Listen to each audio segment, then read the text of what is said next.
Hello friends, welcome to my YouTube channel KL study friends. यहाँ पर आज हम देखने वाले हैं आपके वर्ग 2 का एनालिसिस। ठीक है, आज से आपके मैथ वालों के एग्ज़ाम्स स्टार्ट हो चुके हैं, तो उसी का एनालिसिस है कि आपका जो कुछ भी क्या सिलेबस दिया गया है उसके अकॉर्डिंग सारी चीज़ें पूछी गई हैं या नहीं पूछी गई हैं, ये सारी चीज़ें यहाँ पर हम देखेंगे। तो आपको बता दें, आपने भी कई रिव्यू देखे होंगे और पाया है कि सभी बच्चों का यही कहना है कि जो पेपर है वो बहुत ही टफ आया हुआ है। ठीक है, और कुछ बच्चे तो ये भी बताते हैं कि आपका जो पेपर है वो आउट ऑफ सिलेबस है। तो क्या ऐसा हुआ है, आपको बता दें, यहाँ पर सारी चीज़ें हम एक एक करके देखने वाले हैं। तो आपको स्वयं पता होगा कि जो एग्ज़ाम्स का सिलेबस दिया हुआ होता है सारी चीज़ें उसी के अकॉर्डिंग पूछी जाती हैं। ठीक है, जब हमने भी कई एग्ज़ाम्स दिए हैं, ठीक है, और जब हम एग्ज़ाम्स दे करके आते हैं और हमें भी यही लगता है कि जो चीज़ें हैं वो बहुत ही टफ आई हुई हैं और सिलेबस के अकॉर्डिंग नहीं है। मतलब जिसने पढ़ा नहीं होता, जिसकी तैयारी अच्छी नहीं होती, तो सबको यही लगता है। ठीक है, लेकिन जो बरसों से मेहनत कर रहा होता है उससे पूछिए तो वो सही बताता है कि हाँ, सारी चीज़ें सिलेबस के अकॉर्डिंग ही है। थोड़ा सा जो लेवल है वो ये थोड़ा सा बढ़ा करके रखते हैं। ठीक है, क्योंकि आपका जो एग्ज़ाम्स का लेवल है वो बढ़ा कर ही पूछा जा रहा है, क्योंकि कंपटीशन बहुत अधिक है और हर शिफ्ट में अलग अलग क्वेश्चन मतलब जो आते हैं उनका पैटर्न भी चेंज हो सकता है। तो देखिए, यहाँ पर आपको बता दें, आपका जो सिलेबस दिया गया है उसमें आपके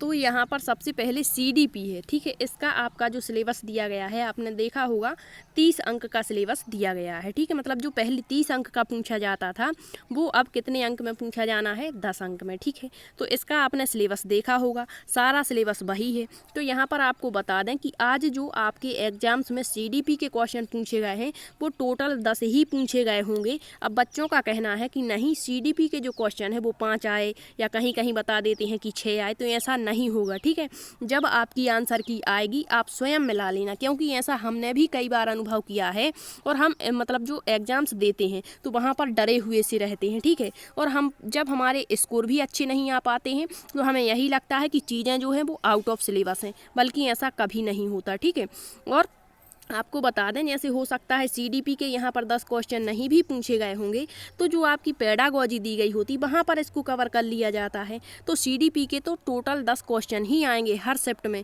जैसे हम एग्ज़ाम्स देकर आते हैं और तब हमारे मार्क्स कम आते हैं, वही एग्ज़ाम्स यदि हम दोबारा देंगे तो कम से कम आप 20 प्लस स्कोर और ला सकते हैं। ठीक है, और जब आंसर की आती है तो फिर हम ये भी सोचते हैं कि इतना सरल एग्ज़ाम्स था, हमने क्या किया। ठीक है, तो ये होता है। अब देखिए, अंग्रेजी आपकी जो इंग्लिश है उसके कितने आपके 5 क्वेश्चन आने थे, तो ये 5 ही क्वेश्चन पूछे गए हैं और इसमें आपके जो स्पेलिंग मिस्टेक वगैरह होती है वो क्वेश्चन यहाँ से पूछे गए। ठीक है, इसके बाद आपका सामान्य ज्ञान 7 प्रश्न, तो ये तो किसी को याद ही नहीं रहे होंगे, क्योंकि सभी ने अपने जो मेन सब्जेक्ट है जो 120 अंक का आना है उस पर ज़्यादा फोकस किया है, इनको छोड़ करके। और हो सकता है जिसने अपने मतलब जो सब्जेक्ट है उसको अच्छे से कवर किया होगा तो वो उसी में क्वालिफाई हो जाएगा, लेकिन जिसको अच्छा स्कोर चाहिए तो उनको इन पर भी ध्यान देना होगा, क्योंकि एक एक अंक आपका मायने रखता है। ठीक, इसके बाद आपका हिंदी भी 8 अंक की पूछी गई है, तो ये टोटल मिला करके आपके 30 प्रश्न यहाँ से पूछे गए। इसके बाद आपका जो मेन सब्जेक्ट रहा वो था आपका गणित। ये कितने अंक का आना था, 120 अंक का आना था। तो यहाँ पर सबसे ज़्यादा किस टॉपिक से क्वेश्चन पूछे गए, तो आपको बता दें, सभी ने बताया कि जो आपका अनुपात समानुपात वाला चैप्टर दिया गया है उसमें आयु जो आता है आपका आयु संबंधी का मतलब टोटल जो है 20 प्लस क्वेश्चन यहाँ पर पूछे गए हैं। संख्या पद्धति आपका जो पहला टॉपिक दिया गया था इसमें भी आपके 5 से 6 क्वेश्चन टोटल पूछे गए हैं और इसमें आपकी जो संख्याएं होती हैं, प्राकृतिक संख्या, पूर्ण संख्या, इससे क्वेश्चन पूछा गया। इसके बाद आपके जो बहुपद हैं उनसे भी 2 से 3 क्वेश्चन यहाँ पर पूछे गए हैं और टोटल जो संख्या पद्धति है उसमें 5 से 6 क्वेश्चन पूछे गए हैं। इसके बाद आपके बीजगणित में, तो बीजगणित में आपका जो बीजीय व्यंजक होता है इन पर संक्रियाएं, तो इससे भी आपका 1 से 2 क्वेश्चन बना हुआ है। इसके बाद अनुपात समानुपात जो आपका होता है इसमें आपकी आयु से संबंधित 20 प्रश्न यहाँ से पूछे गए हैं। ठीक है, तो हो सकता है अगली शिफ्ट में इससे 1 से 2 क्वेश्चन ही देखने को मिले। ऐसा नहीं है कि आज यदि आयु संबंधी क्वेश्चन पूछे तो अगले दिन भी यही पूछे, हो सकता है अगले दिन में आपके संख्या पद्धति के 20 प्लस क्वेश्चन पूछ दें। ठीक है, तो ये आपका सिलेबस है और इसको तो आपको मतलब अच्छी तरीके से अपने मेन सब्जेक्ट जो आपका है उसको बिल्कुल A to Z क्लियर करना होगा। नेक्स्ट, घातीय समीकरण से क्वेश्चन पूछे गए हैं। इसके बाद आपका जो ज्यामिति है इसमें आपके त्रिभुज चतुर्भुज से भी क्वेश्चन बने हुए हैं, कम से कम 5 से 6 क्वेश्चन इससे पूछे गए हैं। ठीक है, क्षेत्रमिति में आपका जो क्षेत्रफल आयतन है इससे क्वेश्चन पूछे गए। मतलब हर एक टॉपिक को, ऐसा कोई टॉपिक नहीं जहाँ से क्वेश्चन ना बने हो। जितने भी आपके सिलेबस में टॉपिक दिए हैं हर टॉपिक से आपके कम से कम 2 से 3 क्वेश्चन पूछे गए हैं। सबसे ज़्यादा क्वेश्चन जो पूछे गए वो आयु संबंधी क्वेश्चन बने हुए हैं। ठीक है, फिर आपकी जो साइंस के कुछ चैप्टर दिए गए हैं आपके सिलेबस में, जैसे ब्रह्मांड है, मापन, तो मापन से काफ़ी क्वेश्चन आए हुए हैं। आज कम से कम 3 क्वेश्चन मापन से पूछे गए हैं। और इसमें जैसे आपका जो कन्वर्ट करने वाला होता है कि मीटर सेंटीमीटर, मतलब इसमें आपकी जो है कुछ मान दे दिए जाते हैं और इनको कन्वर्ट करने के लिए बताते हैं कि मीटर सेंटीमीटर इतना इतना दिया है, तो इसको आप मतलब अन्य जो आपकी मापन की जो राशि होती है उसमें बताइए कितना होगा। ठीक है, इस तरीके से। इसके बाद आपका जो पेडागोजी है मैथ का, वो टोटल 10 अंक का लास्ट में पूछा गया है।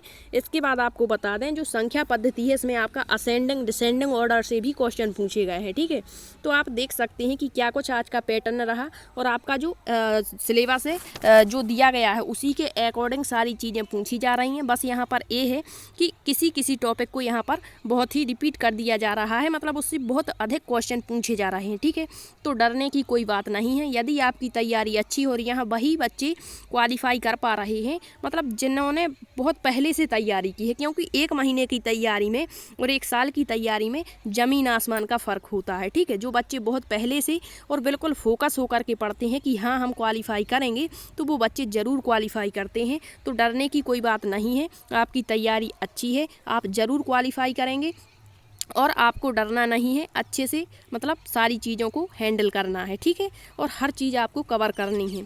यदि आपको मतलब सारी चीज़ें अच्छी लगी हैं कि हाँ ठीक है, तो आप शेयर भी करें मतलब वीडियो को। और यदि आपका अगले दिन एग्ज़ाम्स रहता है तो आप मतलब क्वेश्चन भी बता सकते हैं कमेंट्स के माध्यम से कि क्या क्वेश्चन पूछे गए हैं, क्योंकि मेरा मेन सब्जेक्ट मैथ नहीं है। मैंने अभी तक जितनी भी चीज़ें आपको पढ़ाई वो साइंस की ही पढ़ाई हुई हैं। ठीक है, अब इतना हमें भी टाइम नहीं मिल पाया कि साइंस का जो हम आपको मैटर देना चाहते थे वो अच्छे से नहीं दे पाए हैं। इसके लिए आपको बहुत मतलब समय भी चाहिए होता है, क्योंकि बहुत पहले से जो तैयारी करते हैं वो अच्छा स्कोर कर जाते हैं।